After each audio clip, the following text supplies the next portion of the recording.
The member for Jellybrand. Thank you, Speaker. Well, this week, hundreds of thousands of Australians will be celebrating the ancient festival of Diwali, known as the Festival of Lights. In India and throughout the world, the Indian diaspora will be preparing to celebrate with friends and family, celebrating with lights, fireworks, musical performances, henna paintings and all kinds of magnificent food. For anyone who hasn't attended a celebration, the Festival of Lights is a fantastic experience, one that is celebrated differently by different communities, but always with an emphasis on the awareness of the inner light. Thanks to a decade of strong migration to Australia from India, Diwali is here to stay as a celebration across our cities and suburbs. This celebration is just one of the many examples of the growing connections, the human-to-human, person-to-person connections between Australia and India, and the growing prominence of the Australian-Indian community. Australia and India have always had a good relationship, but in recent years our ties have grown even stronger.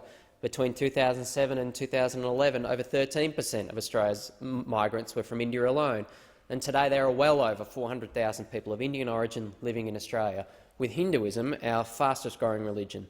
Last year, Narendra Modi became the first Indian Prime Minister to visit Australia in 28 years, whipping up a storm of excitement in the community unlike any we've seen for any other state visit to Australia before. This year also marked the inaugural Australia-India Leadership Dialogue, an important forum that will no doubt grow in significance over time, designed to bring together government officials, senior politicians and business figures from both countries to deepen engagement and develop connections. Indian cultural and religious festivals fill my calendar as an MP with a large Indian Australian community. Last month I attended the Floral Festival with the Melbourne Telangana Forum, and just before that I attended the Navaratri with the Yuva Gujarat in Altona North, where thousands of local residents celebrated and danced the Garba well into the night. And of course I've been to more Diwalis and holy celebrations than I could count.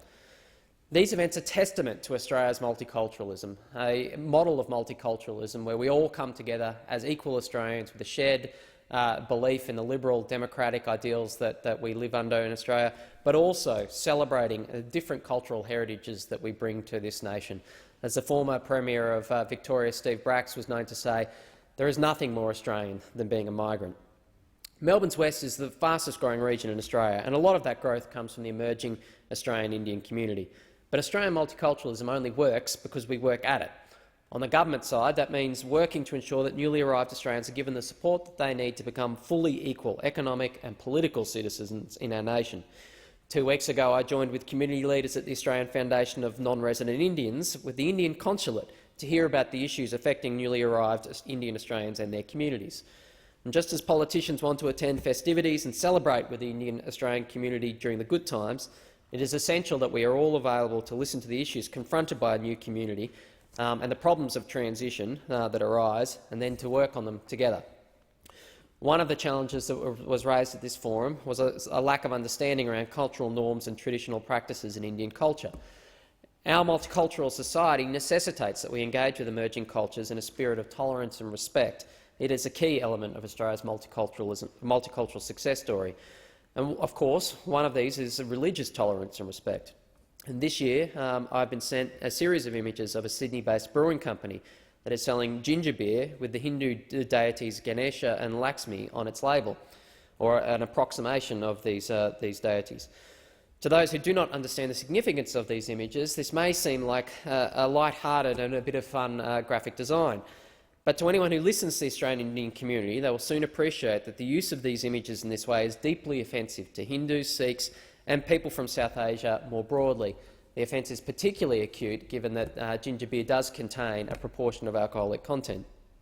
Now, there's no law against this, but I do call on all Australians to show tolerance and respect for our fellow Australian citizens in the diverse multicultural society that we live in, to treat others in the way that we would expect to be treated. And to use the use of these sacred representations in this way might not mean much to you or someone from a non-Indian background, but it means a great deal to many members of the Australian Indian community.